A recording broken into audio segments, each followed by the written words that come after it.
Get away from her, you bitch! Classic. He was in the Amazon with my mom when she was researching spiders right before she died. No more hangers!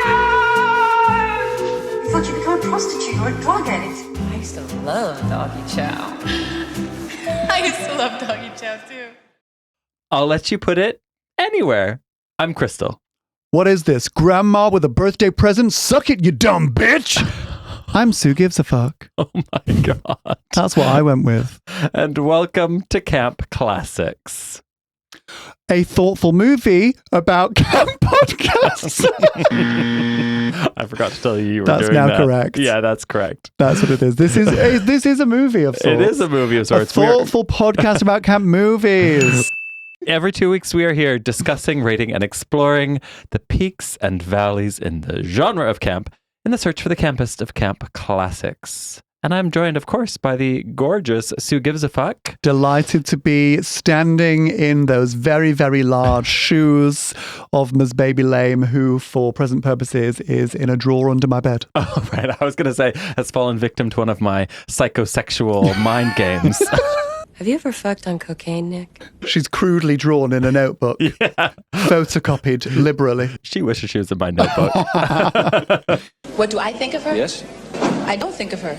Before we get into today's episode, we do have a Patreon where you can get a bonus episode every month. You could be like Juno, Francis, and Tess, who are new members. Thank you, folks, for being here. Thanks, Juno, Francis, and Tess. Yeah, or you could be like Mr. Bree and Laura, who joined, rinsed the free membership, and then cancelled. And you know what? We support that too. Laura, you better get your bag. You know what you're doing. Times are tough.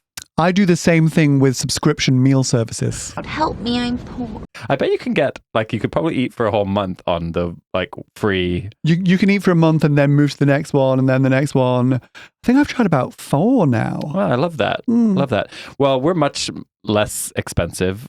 We're basically the price of a posh coffee. So, Yeah. And you get, you know, a whole extra hour and a half of our nonsense every month. So Of unposh people. yeah. But Sue, seeing as Baby isn't here, do you think you could tell the listeners what makes a camp classic? I will give it a go. I have studied diligently for this role. A camp classic is something that unlocks queer joy. Ting. It is something that has a legacy. Mm-hmm. It is something that is underground / flop vibes. Uh-huh. And there's one more.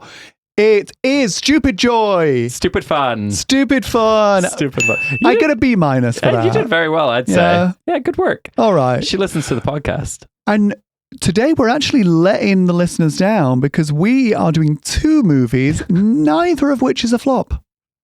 You're right, actually. They're both successes. Yeah. We're doing something a bit different today. We're doing 2 movies, 1 episode.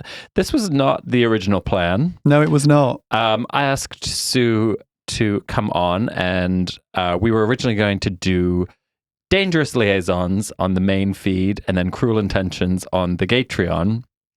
And then I watched both of them and I was like, well, I can't talk about both of these movies for... They're the same movie. Yeah, they're the same movie. Same movie, same subject matter. Yeah. In my memory, they were quite different, but no, they're not. And so we're doing a versus episode today, and we're going to pit 2 titans of sex games against each other and see which one's camper. The girls are fighting! And I think I know who's going to win. Yeah, well, we'll see. We'll see. Yeah, so that'll be fun. We're doing Dangerous Liaisons and Cruel Intentions. Perhaps we're calling it Cruel and Dangerous. Cruel and Dangerous. That's what I'm calling it. I was also wondering, like, what other titles would fit that format. I mean, Basic Instinct is also along those lines, isn't it? But like Unnecessary Journeys.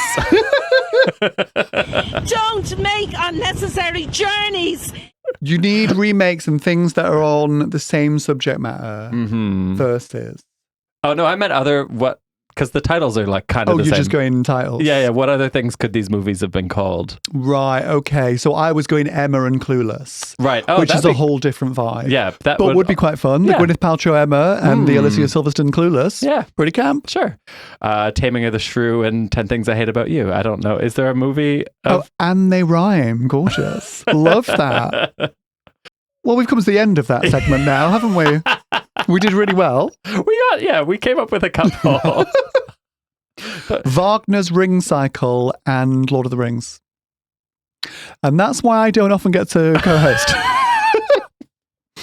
The Ring Cycle. They did a porn parody of that too, didn't they? No, they didn't. Of course they didn't. Oh, I would Just- watch that. The Ring Cycle. The Ring Cycle, the best porn parody title. Parks and Recreation, they have a porn character that does like spoof porn films. Mm-hmm. And she did a rip-off of Argo, and it's called Our Goo. Okay. Tick. Oh no, that does not work. You need to come back for Baby's porn quiz because we had some good ones. Oh my Yeah. God, that's a segment. Yeah, both of I need that. Yeah, both of us also do it at like a drag brunch. We'll do like a true or false. Is this a real porn parody or not? I actually love that. How about this one? Sperminator 2, Judgment Lay. I can't remember if that's real or not. If it isn't, I'm making it. Yeah. It just doesn't matter at this point. This has changed. Get your clothes off. We are making Sperminator 2. Gay rights! But Or yeah. perhaps a little bit of a scatty one. I just came up with this off the spot. Sharknado 4. Sharknado. No. It's already a portmanteau. You're right. It's a quad portmanteau. You've portmanteaued two portmanteaus. I'm so creative like that. Wow, and that is the kind of linguistic foreplay that you can expect. What is your history with Cruel Intentions and or Dangerous Liaisons? Dangerous Liaisons, I never tried, always been curious. Mm-hmm. Cruel Intentions, it was probably my favorite film as a teen, and rewatched it probably watched it about 6 times as a teen, and then rewatched it maybe never all the way through since that time until this. Okay. Was so glad to revisit it because you just don't know what's going to hold up, and my God, it holds right up. Yeah, in ways. I mean, morals have changed. It's interesting how much morals have changed since the 90s compared to the gap between the 1990s and the 1670s. Yeah, 17. Oh, yeah, the when was the book? 1770s. Yeah, 1770s. Yeah. Yeah, it's so true. To the point where they could have Sarah Michelle Gellar do almost the same speech about sort of proto-feminism that Glenn Close does in Dangerous Liaisons, and it still hit just as hard. Yeah. Which is basically, if men do it, they're players, and if women do it, they're both of hoes. those were invented for the modern adaptations. Do you know what I mean? Like, I bet she doesn't have a rant about She does. feminism in the book. Oh, she absolutely does. 100%. Oh, wow. But, I mean, read between the lines and you see it's actually about mad women. Right. But, like, it is still, women are obliged to be closeted and corseted. And so I had to resort to cruelty and wickedness. Relatable. Right? I mean, I'm not confined to my house, but I'd prefer to stay there. So I just have to send messages online. This is the modern equivalent of Glenn Close and Dangerous Liaisons. Is it like an incel in their basement? Just a troll, yeah. Yeah, in their mum's basement. Just say minger. You've seen my posts. Yes. So, yeah, and me, what's my history? Yeah, Cruel Intentions. I think I kind of missed it as a teen, but definitely, caught up pretty early on, and no real history with Dangerous Liaisons. I had seen it before, but I watched it again this week. But yeah, they are the same movie, it turns out. Yeah, same subject matter, done in similar ways, very different contexts. Yeah. I would say expertly transposed from 1770s French court to 1990s Manhattan prep school. Yeah. Preppy kids. Yeah. So let's get into the context real quick. Starting with Dangerous Liaisons. It was made in 1988 on a budget of $14 million, and it made $35 million at the box office. Not bad. So a decent, modest hit. It has 91% on Rotten Tomatoes. That's too many percent. That is too many percent. And it was nominated for 7 Oscars. That's too many. Best Picture, Best Actress, and Best Supporting Actress. I'd say that's about 5 too many. It won Adapted Screenplay, Art Direction, and Costume Design. Sure. Okay, Yeah. fair enough. Okay, 3 too many. Yeah. Starring, oh gosh, what a list. Glenn Close. Welcome to the podcast, Glenn Close. I believe this is our first Glenn Close picture. Is it her first? I think so. We should probably do Fatal Attraction at some point. Oh, absolutely. John Malkovich. Fine. Michelle Pfeiffer. Enjoy your time on the podcast, Yeah. John, because you ain't coming back. I think this is your one and only appearance. We've got Michelle Pfeiffer, Uma Thurman, Susie Kurtz, Peter Capaldi, and Keanu Reeves. Oh, I forgot Peter Capaldi as the servant. Yeah, Yes. that's camp, isn't it? Then moving on to Cruel Intentions, made in 1999 on a budget of $10 million. It made a whopping $76 million at the box office. It's got 54% on Rotten Tomatoes. Unreasonable. Too few percent. You think that's too few? Way too few percent. Interesting. And it won such illustrious awards as the Blockbuster Movie Award Favorite Supporting Actress. And the MTV Music And- Award Best Kiss. Exactly. Best Which Kiss. holds up to this day because That is true. Oh, that spittle. Yeah. It is starring, are you ready? Ryan Philippe, Sarah Michelle Gellar, Reese Witherspoon, and Selma Blair. Also starring Joshua Jackson, Christine Baranski, Tara Reid, and also Susie Kurtz. Oh. She's the one through line. Of course she is. Mhm. Good for her. Good for her. Okay, so the plot. I'm going to do my best to skim through this plot, but just brace yourself for a bit of an overwhelming list of names. But for the most part, the plot is the exact same, so we can just hopefully skim through this. Okay, so it's Valmont and Murtoy plotting against the world. They are sexy schemers. I'm sick of sleeping with these insipid Manhattan debutantes. Valmont is played by John Malkovich and Ryan Philippe, and Murtoy is Glenn Close and Sarah Michelle Gellar. Oh, I love that you're combining the two. Yes. They make a wager about Valmont being able to have sex with the purest virgin in the land, who is Annette or Madame Tourvel, played by Reese Witherspoon and Michelle Pfeiffer. If Valmont wins, he gets to have anal with Murtoy. I believe the anal is implied in the classic traditional period piece. It is explicit in Cruel Intentions. She will let him put it anywhere. And they are stepbrother and sister in the new one. So it's, What a great porny choice Mhm. that is. Because I do feel like the original work does suffer from, just be together. Right. If you're going to have this weird, complex psychosexual drama that, you mean so much more to each other than you ever could to all of these other inferior people, just be together. Yeah. But you can't because you're siblings, which is so hot.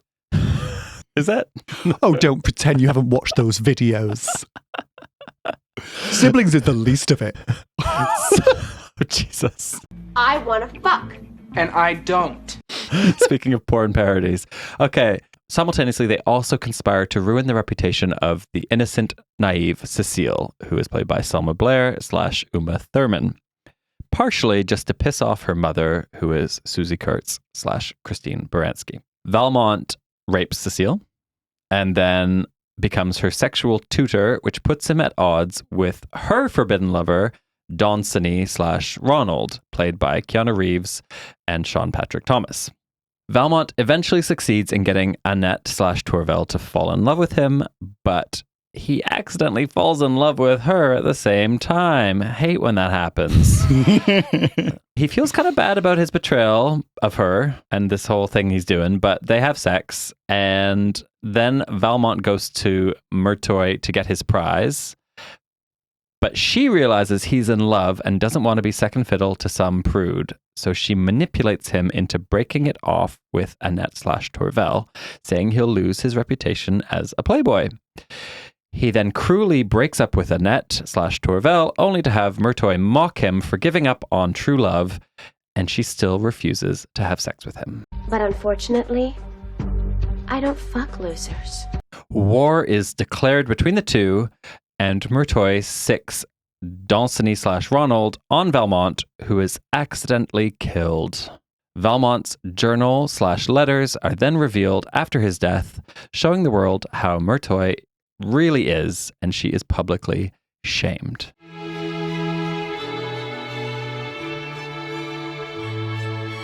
Nice. I think you nailed that. Okay, great. And until you did that, I just hadn't realized how exactly the same they are. Exactly the same. But yeah, maybe we could start with our verses and our camp off of the plot differences. Okay, fun. Because there are some, but they're minor. I'd say the teen one does a surprisingly decent job for the time of trying to give some of the women a bit more agency and a bit more depth. Sure. And that especially comes through during the ending, which in Dangerous Liaisons 1988, Michelle Pfeiffer, she just dies. She just dies. She's just brokenhearted. Of heartbreak. She dies of heartbreak. Because she can't have the man that raped her. She makes a cunty corpse, though. She is hot. I mean, she's outrageous. She makes a cunty living person she's as well. So she's just cunty, really, isn't she? But when she's all blue and they're like closing her eyes, I'm like, wow, you look stunning. Well, we do love sexy dead women. Meanwhile, in Cruel Intentions, media. yeah. Meanwhile, in Cruel Intentions, Annette, she gets revenge. She gets the last laugh. She wins. It ends with her driving off in Sebastian's car, hair in the wind, looking pretty sick. Yeah. So that's quite fun. Apparently, Reese Witherspoon said no to the role when she was offered it, and then campaigned to basically give Annette more depth, to give her a bit of sass, to give her more agency, just basically give her a bit of spunk. I heard this, which is really impressive because she was really young. Yeah. Early 20s. Yeah. And so to have the chutzpah to say to a director, no, you're going to rewrite this character, and then to know how to do that. Yeah. To create a more empowered character, it's pretty impressive, I think. Go on, Reese Witherspoon. I think so. And they do the same to a degree with Sarah Michelle Gellar's character. So the sort of pivotal moment towards the end where she reneges on their agreement. Yeah. So Glenn Close reneges from a position of weakness because she will not be second fiddle, but ultimately she won't shag him because she's in love with him and she sees that he doesn't love her and that he loves Michelle Pfeiffer. And she breaks down and she can't cope with it. Sarah Michelle Gellar says, I don't fuck losers. That's Unfortunately, I don't fuck losers. That's different. Relatable. Yeah, so she kind of wins before. Interesting. As an iconic photocopy-based downfall. One of two in this year, because Jawbreaker comes out this year too. Was it? Yeah. So which one was first? Good question. I don't think that they probably would have written it independently, weren't they? Wow. And were there any photocopy-based downfalls in cinema before this? There must have been. Because obviously there's Mean Girls that comes afterwards. But 1999 was the year of that. Yeah, I often think of Mean Girls as just totally ripping off Jawbreaker with that bit. But actually, both. It's ripping off. It's kind of fair play at that point. It's just like, well, this is now a trope. So this is just how we do teen movies. Yeah, photocopy-based downfalls. Yeah, that's interesting. You were talking about the Sarah Michelle Gellar and Glenn Close, because I actually thought it was more interesting, the Glenn Close situation. But you're right, she does have less power. Which is itself, I think, a bit more psychologically interesting because Sarah Michelle Gellar's, because especially they do give her a feminist speech, but they just don't quite have the power behind it that you would have in 1770. Yeah.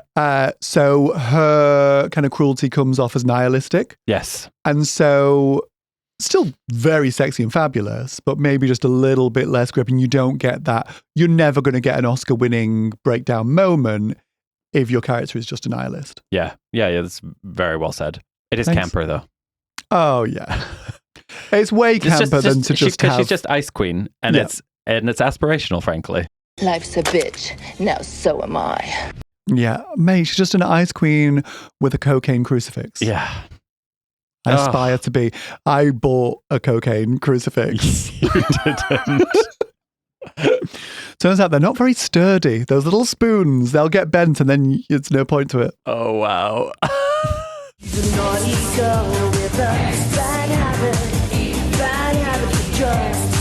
Don't do drugs, kids. Or at least if you're going to, get expensive receptacles. Just a normal spoon. The other big plot point I would say is Valmont's character, the big difference between the two. Because I would say in Cruel Intentions, he's kind of redeemed. Oh, yeah, he wins, doesn't he? In death. In death. He has a real change of heart that we see. He sacrifices himself to save Annette. He pushes her out of the way of the car, so he gets hit. And he's really changed his mind. And we're meant to believe that this character has undergone a transformation. So he's more interesting, she's less. Right, yeah. And then in Dangerous Liaisons, I guess there's a bit of that. But he kind of falls for Michelle Pfeiffer. Yeah, he falls for her, but there's not quite as much of like a hero journey situation. He doesn't get the full redemption. He kind of dies a schmuck. Yeah, it's an undignified death, and he has rejected Michelle Pfeiffer at that point. Yeah, which is camper, though. As a choice as an ending. Because one of the problem I think I might have with Cruel Intentions is this redemption storyline, because he is just such a piece of shit. Right. And like, I'm not willing to like forget about his, at best, date rape, homophobic blackmail, psychological manipulation, etc., etc., etc. Revenge porn. Revenge porn. The movie starts with him doing revenge porn on Tara Reid. On Tara Reid. So excited about Sharknado, and I hope you stay married. So using it as a way to get at her mum. Yeah. Quite camp. That's quite camp. I mean, it's a really fun opening. It's a really fun opening. This is one of the things with Cruel Intentions, like the really problematic moments, they're wittily written. So you struggle. Like Susie Kurtz saying to Tara Reid, "How could you be so stupid?" Yeah, it's just immediately goes to victim blaming when she gets revenge porn. It is quite fun. Yeah. When Selma Blair has her legs in an undignified akimbo because she hasn't learned to sit properly. And Ryan Philippe says, "Oh, how are things down under? Blossoming, I hope." And Christine Baranski says, "Close your legs. This isn't Jamaica." I love Christine Baranski's character because she is just playing like, a parody of a racist, and it's really, really funny. Like, what does that even mean? No, but this is why it's good writing, because it's such a curveball, and it just makes you like think, you gasp. You gasp because you're also like, they've been on holidays to Jamaica. Oh, there's something why does Jamaica stand in for everything that's wrong in this world for her? And it's just like, I'm just getting a vision into this little world of yours. Yeah.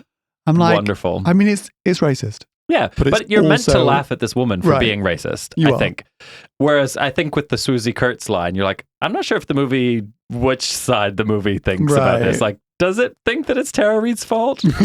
I think it might. I don't think the movie thinks the racism of Christine Baranski is okay. And it's definitely making fun of Christine Baranski. We have come a long way in 20 or so years. Yeah. Yeah. Yeah, actually, I don't think even the audience, it would really have occurred to the audience that like, it's problematic to say that she really should have not let revenge porn be made about her. Honestly. Victim blaming was not a term. No. When did that get invented? Last month, probably. Yeah. Yeah. So where were we? Oh yeah, Valmont. Yeah, just this whole redemption. That is the thing that I think stuck in my craw the most watching Cruel Intentions this time. I was like, how dare you try and convince me that this D-bag is somehow redeemed? Because especially when he hasn't earned it. No, and when you're doing a moralistic ending for Sarah Michelle Gellar's character. Exactly, because why is she punished and he's not? Yeah, but you do have to have a winner. You can't, I mean, you don't, because actually Fatal Attraction, they're both losers. So you could go down that route. Mm-hmm. Do you think that would have been better? I think it would have made a less successful teen movie, because this movie is kind of trying to figure out a way to be a romance story, which is a weird thing to try and do with this source material, I think. You're so right. It's a romance, isn't it? And it also gives you one more twist. Yes. Which it does benefit from. Yeah. Like it really uses that photocopy demise really well. So I love it. Okay, but then how about the actual ending scenes though? Because in Dangerous Liaisons... Both bad. We get some bad combat in both movies. Okay, yeah. The fight scenes. Oh no! Yeah. Were there no combat choreographers at that time? I like to think in Dangerous Liaisons, when they're doing this little fencing duel, that they're meant to look like idiots. Yeah, I get that. I don't know if that's true or not, but that's my reading of it. Like, they're meant, it's like, look how stupid these boys are. It playing is, with swords. The girls are fighting! it is undignified, and I hope that's a generous reading. And I think is very there might generous. be some truth in that, because that it does also work thematically. Yeah. Less so in Cruel Intentions. Yeah. Oh, it's just bad. Yeah. Because you know what they needed to do with Cruel Intentions, which is they needed the Rodney Dawson-y character to pull a knife on him. Right. But they obviously could not do that to the only black character in a film that really plays with racism. Yeah. So that just was not an option. And so what they had to have is he is cajoled into starting this fight, which he doesn't want to start. He's being very reasonable, but he does throw a punch, and then Annette Reese Witherspoon runs in to save Ryan Philippe, but then she somehow rolls into the road a few times to get really under the wheel of a car, and Ryan Philippe has to run and save her and then lie himself under the car. Yeah. And he gets hit by a car moving not that quickly. I'm just going to say, I don't think that man is dead. No, he's not dead. Also, she did not need to save him, because when she runs over, Rodney's just got him just with his arms just behind his back, just like that, in a half Nelson. Yeah. No one's in trouble. Yeah. They're doing a bit of WWF. It's not a problem.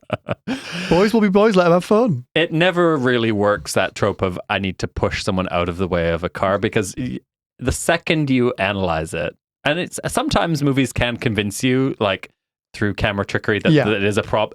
There's somehow time for that to happen, but this movie fails because that car is approaching for a very long time. It's got to be going very slowly. But also, okay, so then that fight scene, yes, I don't know if anything gets to be called camp there, but it's probably the sword play. If one's going to be camper over the other. But, you know, we're talking small potatoes here. But how about like the Murtoy, the ruin of her? Because Glenn Close finds out that Valmont is dead, and she trashes her gorgeous apartment. I mean, that is fabulous. It's fabulous, and it's a great, grotesque performance. Yep. And then she goes to the opera. She's composed herself.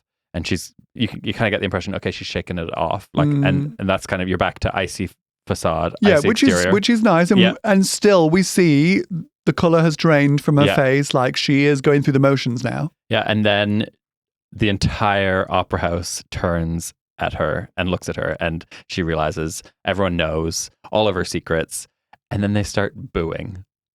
Actually, they start oohing. Ooh. Is it an ooh? Yeah. Who chose that? I don't know, but it's great. There's so many gorgeous costumes. Like, it is, you know, hundreds of extras dressed stunningly, just giving her a good oohing. It's nice. It's camp. really It's undeniably camp. Yeah. And then she just pivots. She's like, I won't let them see me weak. I won't let them see me weak. And she just stumbles a little bit on her way out of the box. Fabulous. And then we see her back in the mirror where we started the movie, and she's removing her makeup, which is a trope that I will always enjoy. The substance. If it ain't broke. Yeah. And she's just like rubbing herself raw, single tear. Excellent. Exquisite. Stunning.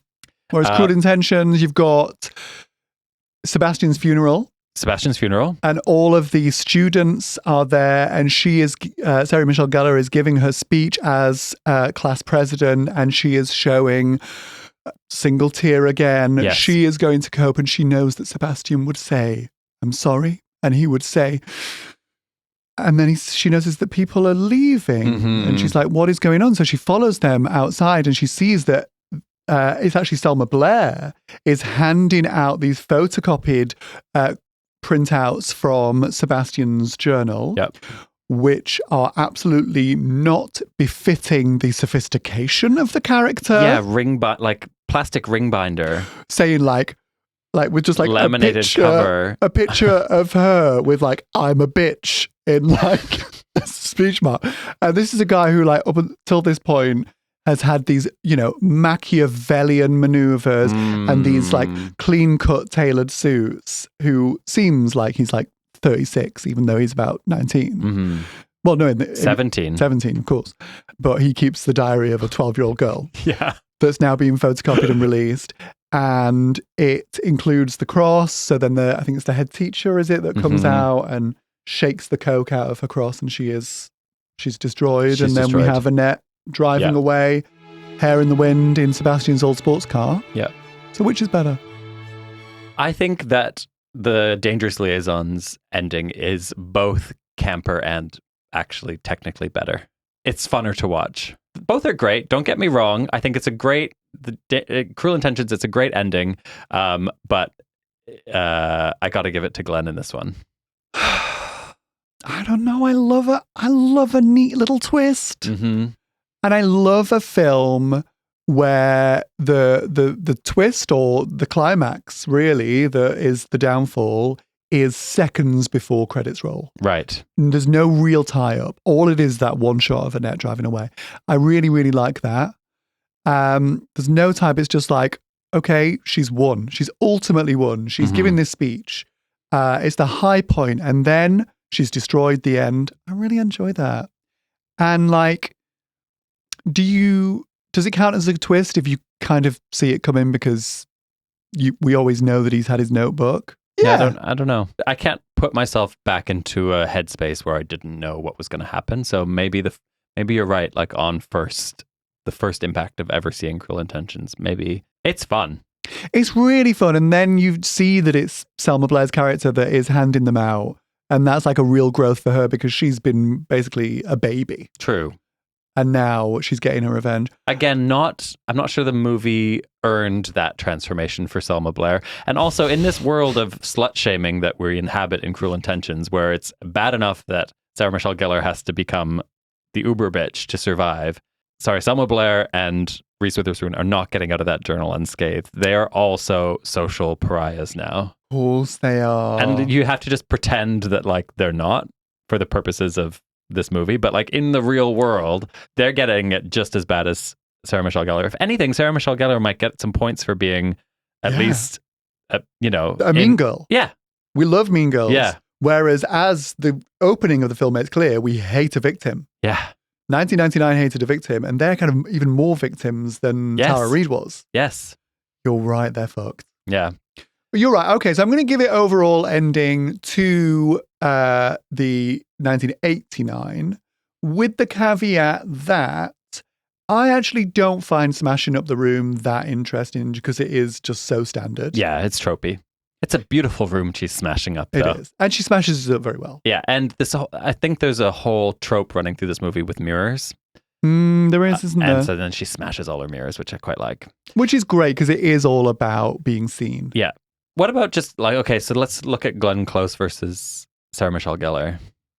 Words that shouldn't ever really have to be put against each other. That feels unfair to Sarah to say that. Yeah. Because I cannot find a flaw in what she did. No. Like, it was so hot. Yeah. I don't think there's any actor, dead or alive, that could have played that part within the limits of that part better. Oh, wow. And I can think of people who would have played it at that time, like friend of the show, Rose McGowan, would have played it probably quite similar. Mm-hmm. I don't think anyone could really have done it better. Yeah, I think you're probably right about that. She killed it. And she was initially cast as Annette. Right. Because I guess as of Buffy, everyone just thought she was the good girl. Mm-hmm. And she was like, I don't want to be a good girl. And apparently Joss Whedon, R.I.P., said, don't do it, it's porn. Porny, and yeah. Sarah Michelle Gellar's manager said, don't do it. Everyone's just starting to like you. Why would you do that? Yeah. And so she fired him. She fired him. She apparently really pursued that. Like the script ended up with her and she was like, I want to be in this movie. That's great. It is great. I mean, we love to see someone playing against type. It's so refreshing. And she's like, it's so nail on the head, but she's like, What if I was a bad girl with brown hair? I mean, that's just like the rules of feminism. Right. And this is important because one problem I had with Dangerous Liaisons is I will not permit you to cast Uma Thurman and Michelle Pfeiffer in next to each other in roles because I can't tell them apart. What? I cannot tell them apart. They are 10 years apart in age, but they look identical and they are both blonde. And we all know that in a period drama where everyone is white, one has to be blonde and one has to be brunette. The rules of feminism. And those of us with not even face blindness, but with just like a normal difficulty in discriminating faces, just cannot watch the film because I'm like, who is John Malkovich in love with? I don't know. You have no business being on this podcast if you can't tell Uma Thurman and Michelle Pfeiffer apart. I'm sorry. I couldn't. And to this day, I cannot. One played Poison Ivy and one played Catwoman. The rules of feminism. Look, I need different hair colors and I need different costumes. I think that's fair. Uma Thurman has huge tits. Big boobs. Not in this film. Yeah. You see them. You do see them. Would we say huge? Yes. Are we saying huge tits? Yeah, they made me gasp. I guess you need to roll I back didn't the even tape. really think about them. Yeah. I was just thinking, because I think I just read that Uma Thurman didn't want to do tits out nudity. Right. So I think maybe I was moralizing as I was watching it. That, they made her do it, did they? Yeah, and she's 18 in this movie. It's not great. That's actually gross. I read that she said that she wouldn't do it again. Wow. And it was so unnecessary. Yeah, totally. Whereas Cruel Intentions, way, way sexier film. And the only nudity is Ryan Philippe's bum. You're right. Feminism. Which not only it's a man's nudity, is also done tastefully. It's funny. And it really, really fits with the character because that's his technique. And as soon as we see the bum, we're like, oh, he's tricked her. He's sent her off to go and get changed. And he's waited until she comes down. And he's not yet put on his bathing suit. So it really, really works. Whereas Uma Thurman is just like, we're just going to need your tits out because you're hot. Yeah, you're so right. And it's tits out also when it's like, she doesn't have the worst. No. Is that the worst? She's getting raped. Yeah, she's literally being raped. That is the worst. So not only is it against her will in the movie, it's also against her will in the like real world where she's making this movie. Yeah, awful. That's gross. Yeah. That's not even like problematic, but I can see what they were doing. No, there's no need for it. There's no need for it. And the fact that it's being done by John Malkovich, who's, twice her age. Yeah. And so I spent the whole film being like, miscast. Because one, he's shit. And two, he's not hot. I don't think he's shit. We'll come back to it, but we will agree on the second part. But then I was like, none of these women would fall for him, but she did. Yeah. They had a relationship and it cost him his marriage. Uma Thurman and... No, sorry, Michelle Pfeiffer. Oh. Yeah, they had an affair on that and it ended his relationship with his wife. Wow. Interesting. So women, what are we doing? I don't fuck losers. Definitely he does not get any like gay man points, unlike Ryan Philippe. That butt in that shot. I mean, it was... And he is the only man who has ever looked sexy in rimless glasses. Something changed with that butt. Yeah. Something shifted in the culture. Was that what did it? I think it was too late by then. Okay. But yeah, like that was seismic. I don't think... Like, has it been matched since until like Heated Rivalry? I'm gonna say that's like the next most memorable butt I can think of in the shower. Right. Have we had better gay wank bank bums in cinema? Between Cruel Intentions and Heated Rivalry. You don't get many men's bums. No. You used to. I feel like in the 90s it was like more of a thing. I feel like, who was it in... There's one I can remember in Tomb Raider. Who's she opposite in Tomb Raider? I can't remember. I don't remember. But he gets out of the shower and you're like, oh, butt. It used to be the thing to do if you had a good butt in Hollywood. Okay. I feel. Or if you had a good double. That's true. Good point. I have rewinded it to be like, is that a double? I think it could be. Oh, really? I think it could be. Because he's so hot, but he's not built. And that's a built bum. It's a built bum, but the rest of, interesting. I don't know. It has never occurred to me to think that isn't his butt. And I'm going to just pretend. Listeners, let us know. But yeah, Valmont in Dangerous Liaisons. What I would say is you Carry get the on. sense... I'm looking it up whether it's his bum. Carry on. You do get a sense from that man that he has fucked and he knows how to fuck.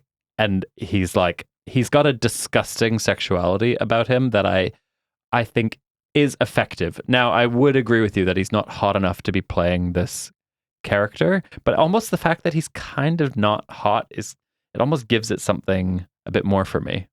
It's his bum. Okay, good. It gives it more because it's more gross that there is this juxtaposition between this sort of much younger and much more kind of like rigidly conforming to beauty stereotypes ladies with him who doesn't feel obliged to. Yes, agreed, but I don't find him sexy and charismatic. No. He doesn't seem to me like someone who is so brought up in that expectation of unequal treatment. Yeah. Whereas Ryan Philippe does. He's just like, well, of course I'm going to get away with whatever I want. Right. He doesn't seem like that. And I think other actors who are also not regulation hotties could have played it, like maybe like Jeremy Irons. Okay, yeah.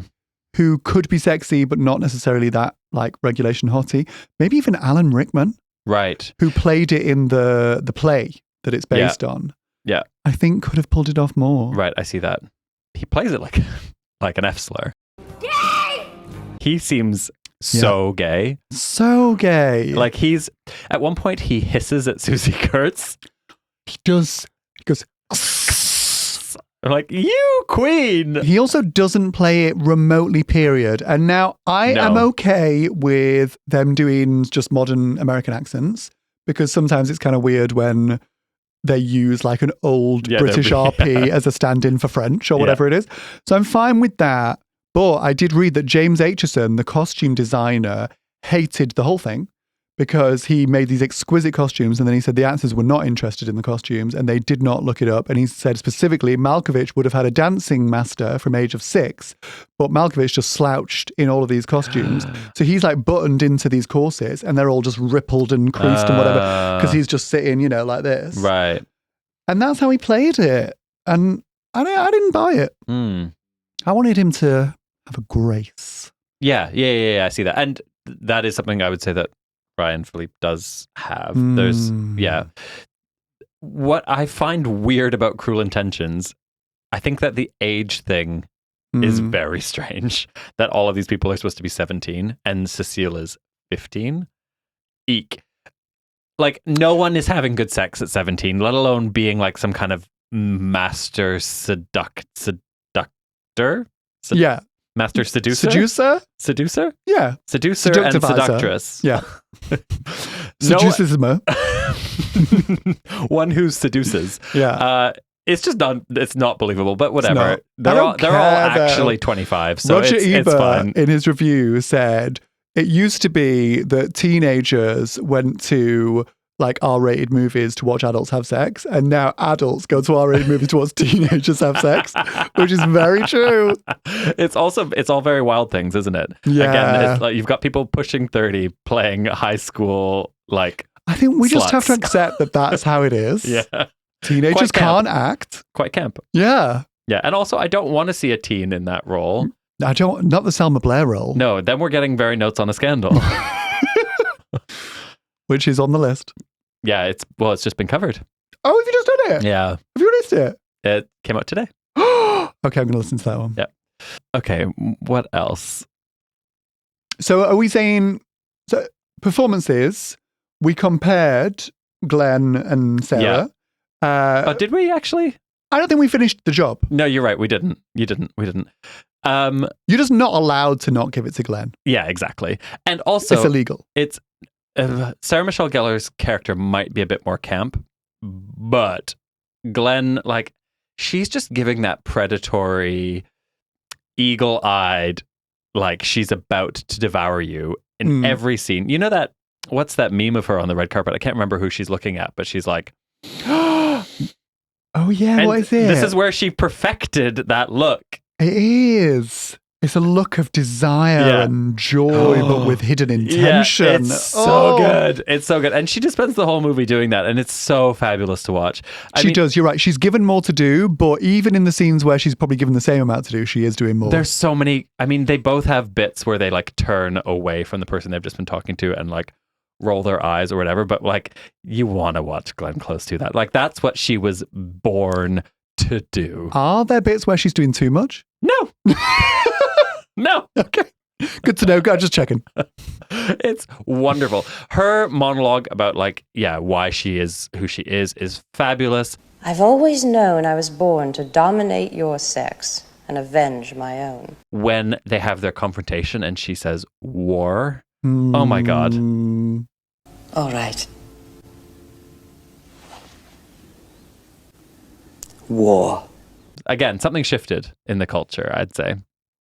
Do you know what? I think there were moments where she was doing too much. Fine. For example, she gets her big feminist speech and she's got a line that is something like, I'll tell you exactly what the line is. When I came out into society, I was 15. I already knew that the role that I was condemned to, namely to keep quiet and do what I was told, gave me the perfect opportunity to listen and learn. Not to what people told me, which naturally was of no interest, but to what it was they were trying to hide. And the way she plays it is, it gave me the perfect opportunity to listen and learn. Not to what people told me, which naturally was of no interest, but rather to what they were trying to hide. I cringed a bit when she did that line. Okay, yeah. I'm not sure if I cringed, but yeah, it didn't work. Yeah, I thought that. And there were moments like that. Whereas Sarah Michelle, she risked less, but she fell less. It was, everything she tried to do, she hit. Fair. So, I don't know, swings and roundabouts. Well, which is camper to go hard and fail? All right, fuck you, Sarah. Do more. She does grind on him, as someone said, sunny side up. That's so nice. Which is so fabulous. Yeah, she's really going to town. Work that back. It's really nice. Yeah. Okay. So should we do John and Ryan? Oh, we've already done John and Ryan. That's enough time on the John. men. Yeah. Selma Blair and Uma. Yeah. I hated Selma Blair on this rewatch. I could not stand it. Because she's playing a baby. Because she's playing a baby and it's just so annoying. And I know it's meant to be kind of funny. And sometimes I guess it is kind of funny. But for the most part, I was like, this is just so irritating. It's like watching someone do baby improv. You know? You're a baby who's also a slut. Go for it. I'm so glad I've never had to experience someone do baby improv. Do you know what? You're right. She's doing a lot of only one thing, which is play about 6 years old, which is kind of a weird choice. Yeah. Which kind of makes it all weirder, but also in a way less weird, because at least she can be petulant, which is not quite agency, but it's something. True. Whereas Uma has nothing. She's got nothing. It is a nothing role. It's a nothing role, and she does nothing with it. She does nothing with it. It's true. And that poor character, I think she ends up back in a convent. God. She gets really fucking trashed in this movie, like, for no real reason. But that is what happens in the book, to be fair. Yeah. Dangerous Liaisons is like a pretty faithful retelling of the book. Right. So the darkest scenes in both are, if you're being kind, the seduction; if you're being unkind, the rape of Cecile. And they try and soften it in Cruel Intentions by having Selma Blair's character get really into it. It's so weird that the difference in telling is not actually about the difference between 1760 and 1999. It's the difference between 1989 and 1999. It's crazy. And then again, looking at it from this perspective, 20 years after that, it's like, wow, shit's changed. Gay rights!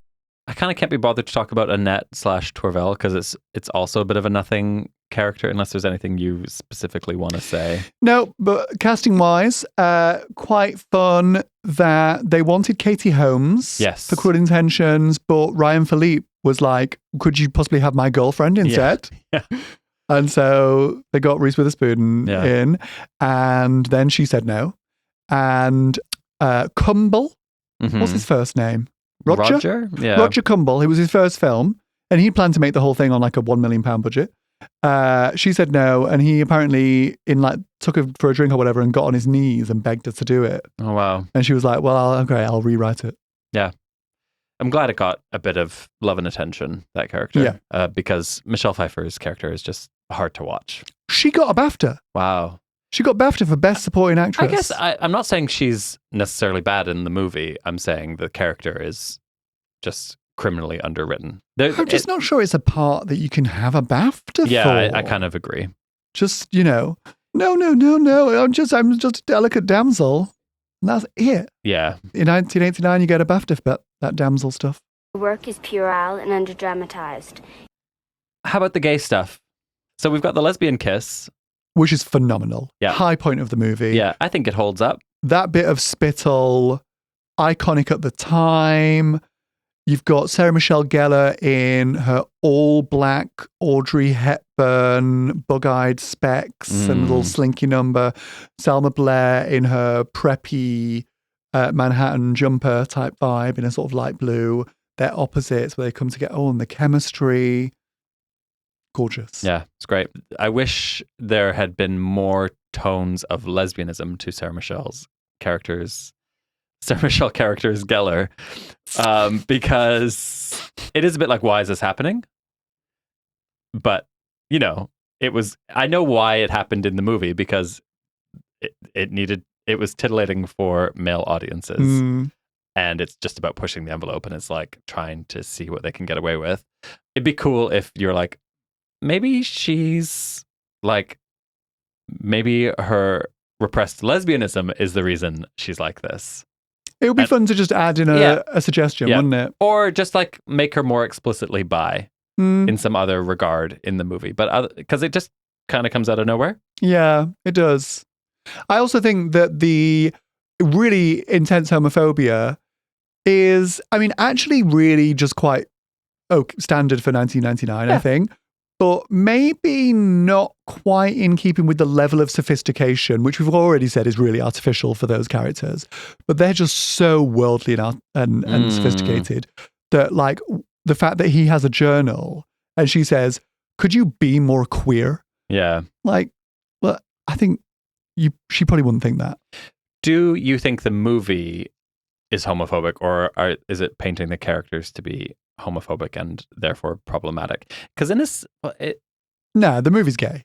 Yeah, it's interesting, isn't it? Ryan's character is kind of cool with gay people, but he's like, he uses that as another like lever towards his own advantage. But he's got a gay friend, and he's not at all judgmental about him being gay. He just knows that like they can use it to manipulate the closet case.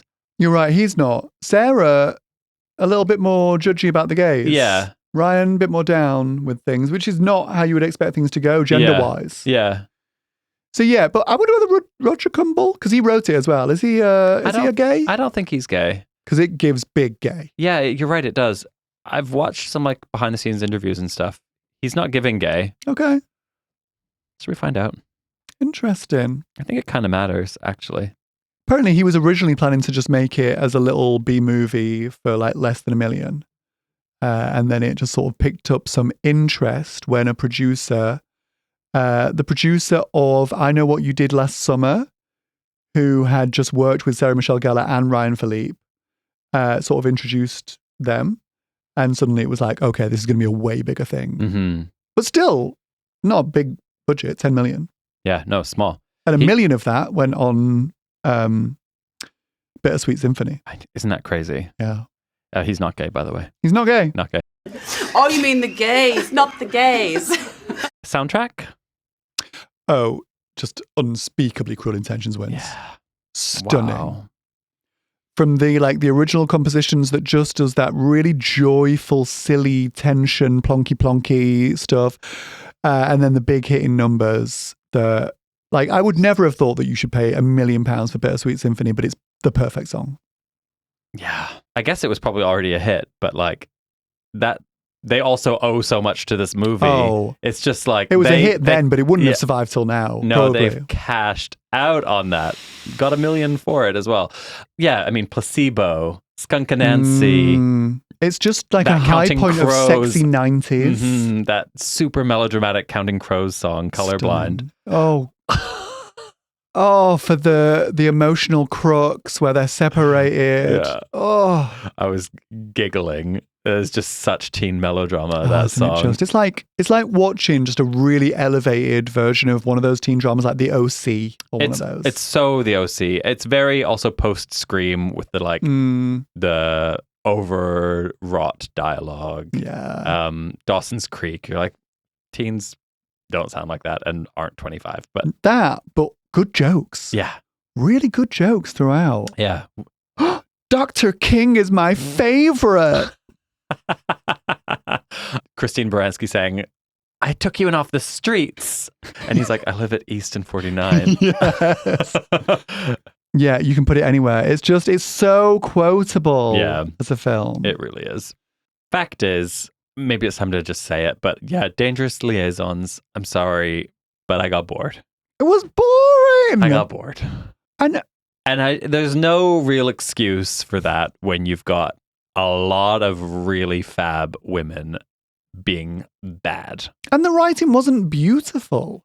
Like, of course, the writing is not going to be quippy and short and snappy and witty in quite in the same Cruel Intentions way, but it can be droll and witty and erudite and, funny and amusing and beautiful imagery in the way that I think I've read some of the book, and to be fair, the book, it kind of isn't. Right. It's not that beautiful. So you would have to kind of write that in. Right. But, we need some sort of Jane Austen witty repartee. Yeah.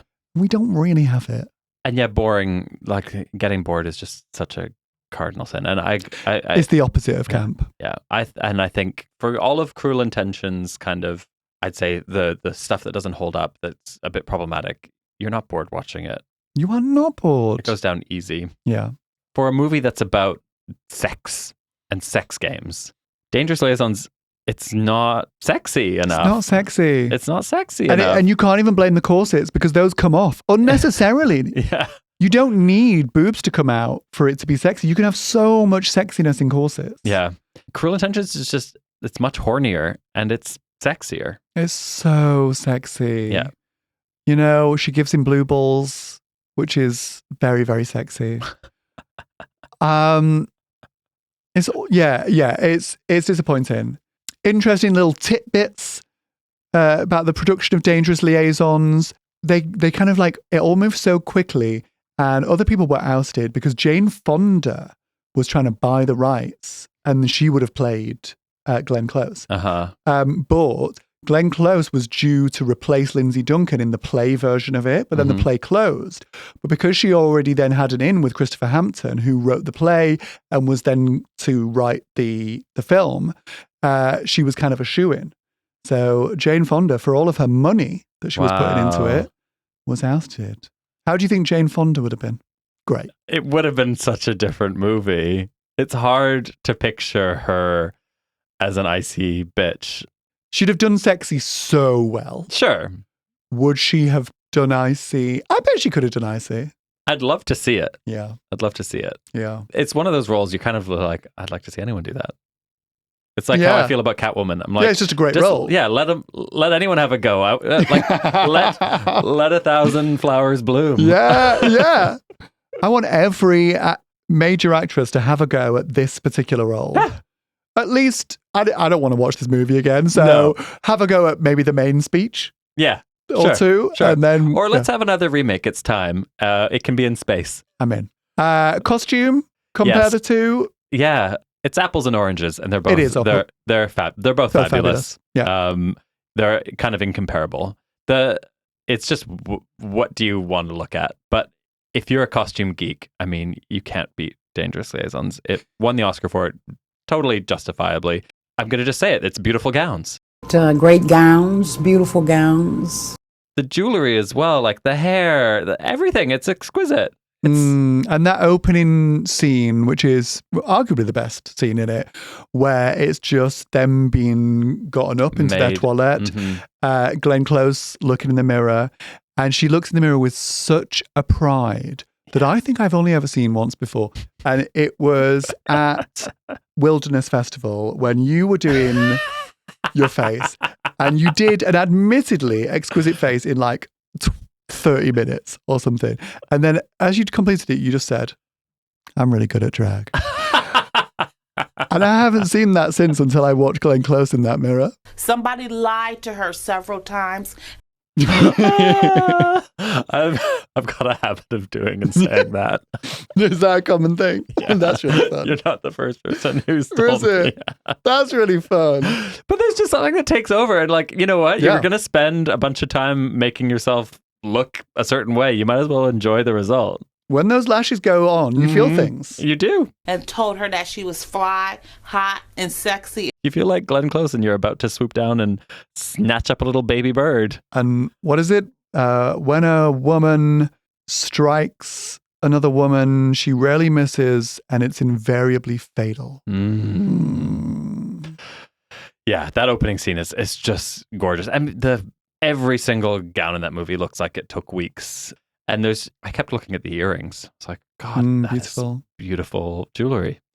I read a sort of a costumier do like a critique of it, and yeah, everything was like really on point historically, except that they'd chosen to go 1760s instead of 1780s and 90s when the book was actually released and set, because 1780s and 90s was the sort of big incroyable look of like Marie Antoinette. They'd all have had like big sort of ships in their hair. Okay. And like it was a little too much. Yeah, it would have been hard to have the close-ups of her in a with a big ship.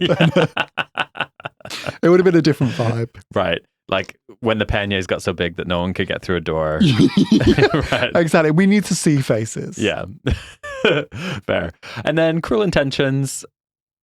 Yeah, it's just nailing late 90s cool, isn't it? Yeah. It looks great. Yeah, just like Upper East Side, expensive, fitted, dark, a lot of Prada, with some, preppy jumpers and what have you. But the main two are mostly like Sarah Michelle Gellar in that bustier and then the fitted Prada suit. Yeah. It's hot. It's great. And she's also got a really gorgeous, like blue metallic mini skirt at one point with like a sheer top. That's so 90s. It's so good. Metallic mini skirt is so 90s. So great. Can't be beat. Nice dress. Thanks. It's a Versace. My like overall thoughts, which I had written down, was that, and I'm not sure I agree with this anymore now that we've talked about it a bit more, but that Dangerous Liaisons is a better movie, but Cruel Intentions is a funner movie. Nope. Not having it. Yeah. Dangerous Liaisons is boring. Maybe I'm just being contrary because it got 7 Oscar nominations and it's seen definitively as just a great movie. Do you think, though, if you were just like a normal adult who did not see Cruel Intentions as a teen, you would watch it and think that's a good movie? Obviously, I don't have access to that because I loved it and it was a sexual awakening. I think you'd have to be like, this is stupid. Because it is stupid. The thing is, my memory is so bad that every experience I have, I come at entirely fresh.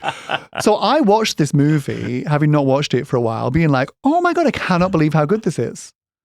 And maybe there is the joy of it unlocking memories. Obviously, I get that.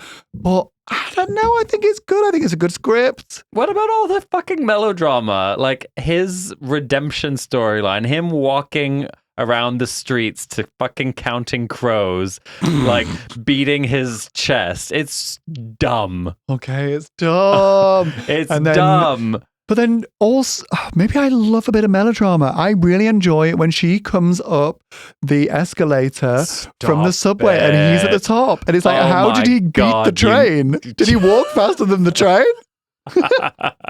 But I enjoy it. I like a bit of melodrama to an exquisite soundtrack. What can I say?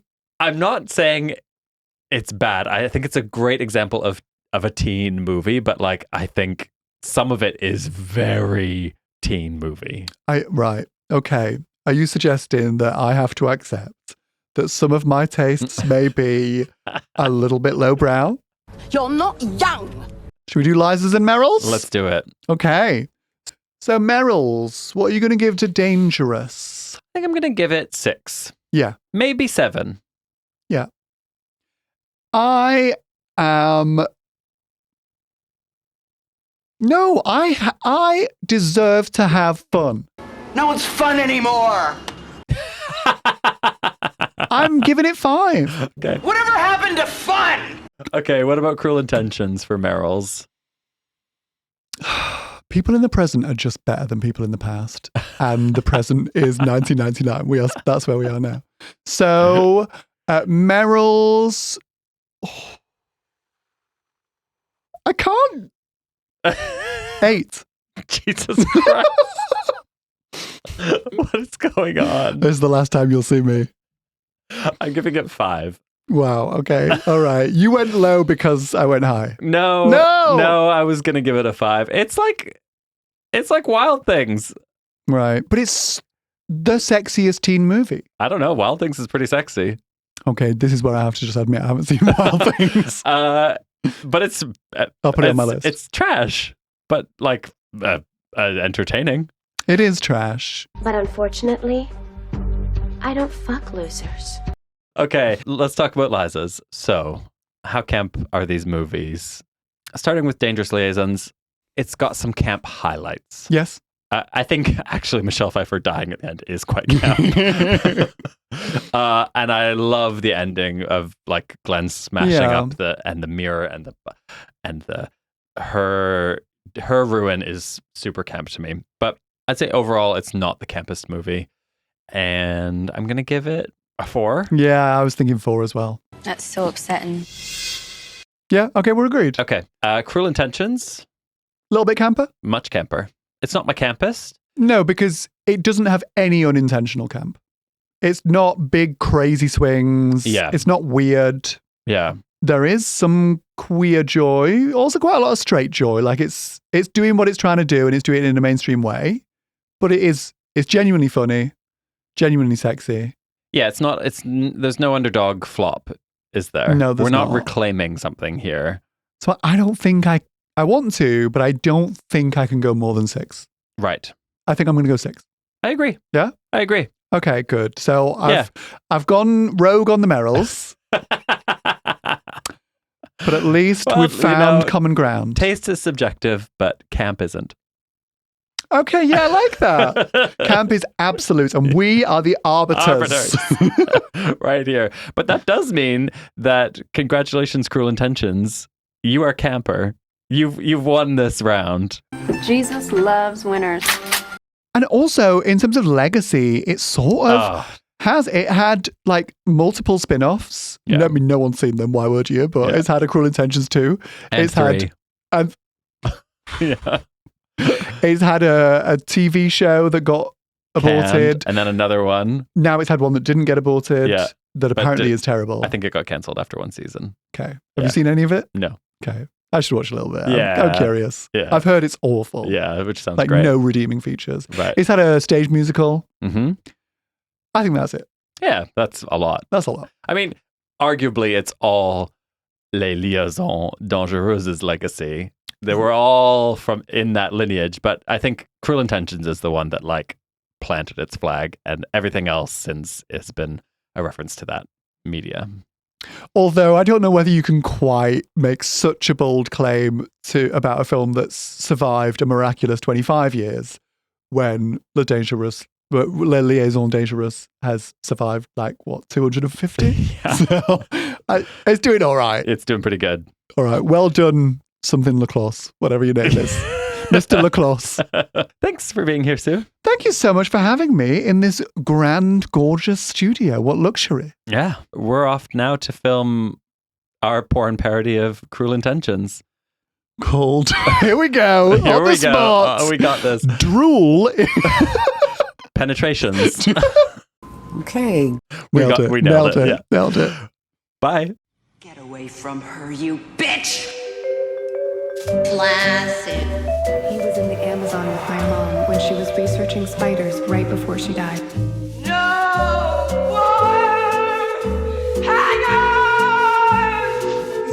prostitute or a drug addict. I used to love Doggy Chow. I used to love Doggy Chow too.